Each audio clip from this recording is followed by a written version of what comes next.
Before I begin today's video, I just want to give a special shout out to my two newest patrons, Michael Kindler and Josh Rosen. Thank you both for supporting me and supporting the channel by becoming my patrons. If you guys are interested in further supporting the channel, the link will be in the description below if you want to join my Patreon. 4 different levels, a bunch of awesome rewards, exclusive content that you won't find here on the YouTube channel. It's just a really good place to hang out and a good place to be. And anyone that knows, the rewards are awesome, and just been having a really good time, hanging out with my patrons and doing a lot of cool things. But with all that being said, let's get into today's video.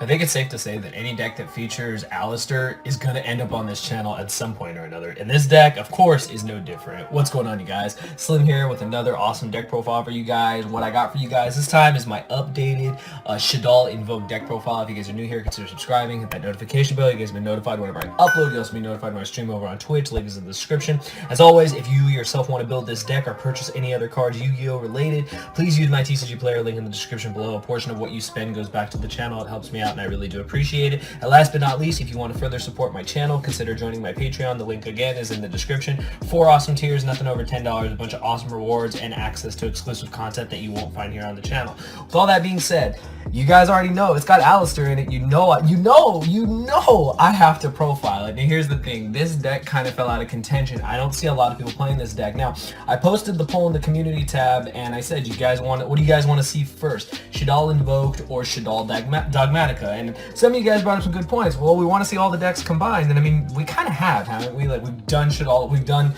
Invoked Dogmatica, and it features Schism, it features the SHADDOLL cards, but I don't actually like running all 3 engines together. I've seen some people do it. I do like it. It's just not my cup of tea. I think if you're gonna play SHADDOLL Invoked, this is the way to go. Also, the fact that you don't have to pick up the Dogmatica engine for this deck kind of makes this deck a little bit budget friendly. There are some expensive cards in here, but you guys already know it's a slim deck profile, so I'm not gonna skimp on cards for you guys. But hopefully you guys do enjoy. Smash that like button. You guys killed it on the last one. Your boy made it to 30, so yeah, we're still doing our thing, man. We turned 21 for like the 10th time again, so it's awesome. But we're gonna get into it.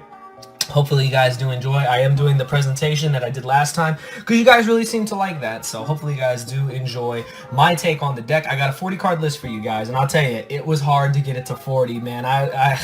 There were so many cards I wanted to play, but I decided on this list and I'm pretty happy with it. But anyways, let's get into it. So for the Invoked engine, we have, of course, 3 copies of Slim, along with my Melting Ground, Meltdown, the 2 copies of Invocation, and the Terraforming. This is the most profiled engine in the history of this channel.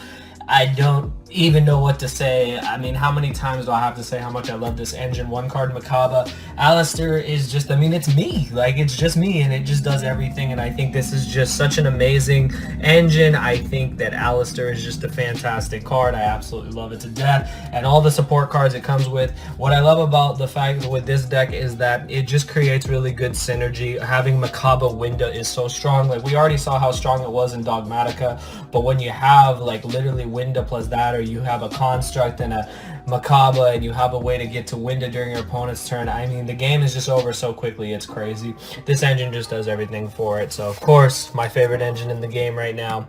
You're going to see it in almost every deck. Now, to the SHADDOLL component. So this was where it got kind of hard. And I want to give a shout out to my boy Pac. Pac's been doing a lot of crazy stuff on remote duels and locals and stuff like that online with his version of SHADDOLLs, and I got a lot of inspiration and listened to a lot of things he was saying. He's very well versed in SHADDOLLs, and I really liked his reasoning on a lot of his card choices, like how he cut SHADDOLLs down, how he made things work, and I still wanted to have my own little spin on it. So while our SHADDOLL lineup is very similar, there might be 1 or 2 cards different, I really do value his input as well as his input into playing hand traps in the SHADDOLL deck. So I just wanted to give a shout out to him because he's doing amazing content. He's almost at 10k subs. Make sure you guys subscribe. You'll learn a lot watching his channel.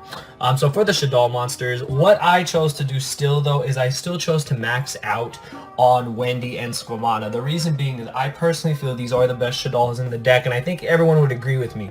Not only that, they're any SHADDOLL in your deck. They're literally any SHADDOLL in your deck, and for that reason, I want to see them, I want to get to them, I want access to them at all times. That's the beauty of these 2. I don't think any of the other SHADDOLLs do that, and that's why these are the only ones I maxed out on. I have seen some lists cut Squamata to 2. It was something I was considering, but I figured, I'd rather see this. I thought about cutting the Squamata and possibly playing Upstart which is something I might do in the future.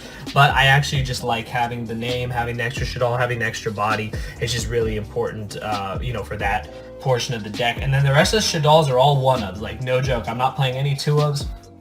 So you've got, of course, the 1 Hedgehog, the 1 Dragon, the 1 Beast, and the 1 Aerial. So you guys are probably wondering, I decided to just keep it pretty much to the bare minimum, and this is something I watched from Pack. We already know Dragon and Aerial, these cards you usually only play 1, but when it came to Beast and Hedgehog, I realized that, Beast is great, but I'm not always setting it off of Wendy. I know a lot of people do that as the popular play.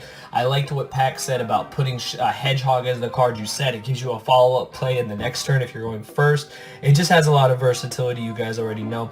I don't want to bog down my deck with Shaddol monsters. I thought this lineup was fine. It's exactly 10 Shaddolls, so that's perfectly fine for this deck. Again, I wanted to keep it at 40. I felt playing all the names was important. It just gave me the variety I needed. They all do great things, and I think it's honestly just enough. Like, I don't think you have to play more than this. You definitely can, but I don't think it's necessary in the long run of things. But this Shaddol lineup has been perfectly fine with me. I've been testing it and just opening consistently with it, and that's the thing, is I'm not drawing excess Shaddolls that I don't need. And if I see Squamatas and Wendy's, that's what I want, because they're basically any copy of these guys in my deck. So that's really important. And then just the rest to round out the Shaddol engine is just the 6 fusion cards and of course the Schism. So I'm not playing Super Poly in the main deck. That's something that will be in the side deck. The whole side deck discussion will be over on Patreon. So again, if you want to support the channel, consider joining, and you guys can get access to that exclusive content. Now, I don't need to explain any of this. All these cards are broken. Like, all these cards are literally broken. Shaddol Fusion, El Shaddol Fusion, Schism, they're all broken. You gotta play them. I don't know what else to say. You just gotta play them. Schism is absolutely broken. Everyone forgets this other effect where I can banish a card of the same attribute or something like that. Like, it's ridiculous. These cards are just super important. So that's it for the Shaddol component of the deck. Like, I'm not gonna go into a bunch of details. You guys know why you play all the fusion cards. All you want to do is see fusion cards. One little note: Invocation is a fusion card as well. So we're really maxing out on our fusion cards in this deck without having to play Super Poly and having to bog down our extra deck with extra targets and stuff, which I don't think are necessary right now. But we can definitely side deck the Super Poly and get mileage with it there. Next component is going to be our hand traps. So the main thing with hand traps in this deck, you need to think about the elements, and light is your most important element. You got the dark monsters in Shaddolls, you got the dark monsters in Alistair, so you need to basically focus on light monsters. So for that reason, triple Nibiru, triple Ghost Ogre, and the Gamma Driver package are the only hand traps I play. Now, Ogre is probably the one that stands out the most. You guys already know how broken Nibiru and Gamma are. Don't need to explain that against all the combo decks and just decks in general this format. Ogre is definitely not without its charm. I think the card does not get enough attention. Again, Pac mentioned this, and I really like this because I completely agree. Ogre is a fantastic card against decks like Dragon Link, hitting the Romulus, hitting all these other decks. While you don't negate the effect, you get the monster off the board, and then they're not able to link climb and continue their combos as consistently. This card is also very good against Infinite Noble Knight. It's really good against rogue decks. Like, they just don't see it coming, and the card is fantastic in that sense. It's also a light for the Shaddol Fusion to make construct and stuff like that. So I really like that synergy there. And I felt that out of all the hand traps, I thought about playing Valor. I just like Ghost Ogre. I think Ghost Ogre is a little more effective because while Valor will negate the effect, it doesn't get off the board, which Gamma does. Ogre at least gets it off of the board, and that can be huge because they lose the body. When they lose the body, they lose the card. They have to find a new route when that resource is taken away. So instead of negating something and leaving them the resource, I'd rather get the resource off the board, and it's really solid. And Gamma basically does that as well, but Gamma obviously is just better because it negates it as well. But these hand traps have been perfect with the deck. Since they're all light, it really just helps fuel the construct. Last part of the deck is nothing but power spells, and I only got 4 of them. I got triple tactic talents and the 1 foolish burial. So I know you guys are gonna roll your eyes, but like, why do you have to play talents? It's one of my favorite cards in the game right now. I think this card is absolutely absurd. I can't tell you guys how much in testing this card literally just swings the game. It's like not even close. This card literally steals the game so fast. It's ridiculous. I was playing against one of my patrons, and we were going back and forth with triple tactic battles on Dragoon and stuff, and it was ridiculous. The games were decided in a matter of seconds. As soon as you negate, you chain talents, you literally take the Dragoon. Game is over. There's plenty of other cards you can take. Not only that, the draw 2 is ridiculous. Helps you see more of your cards, or hitting another card in their hand takes their resources away. I absolutely love this card, and I would still play it in this deck 100%. And then Foolish Burial, of course, because it's any SHADDOLL in my deck, and that's really important. If you guys notice, I'm not playing Trick Clown. I decided to cut it. I felt it wasn't necessary. I felt it was better to keep the deck at 40 and not add it as the 41st card, and I felt that this is perfectly fine. Foolish, again, serves as any SHADDOLL in my deck, so that's really important. And I mean, you'll get these weird scenarios. I Foolish Burialed an Alistair to make my Invocation live. I know. 500 IQ plays. It's crazy, but that's it for the main deck, you guys. It is 40 cards, and I will run through the extra deck real quick for you guys.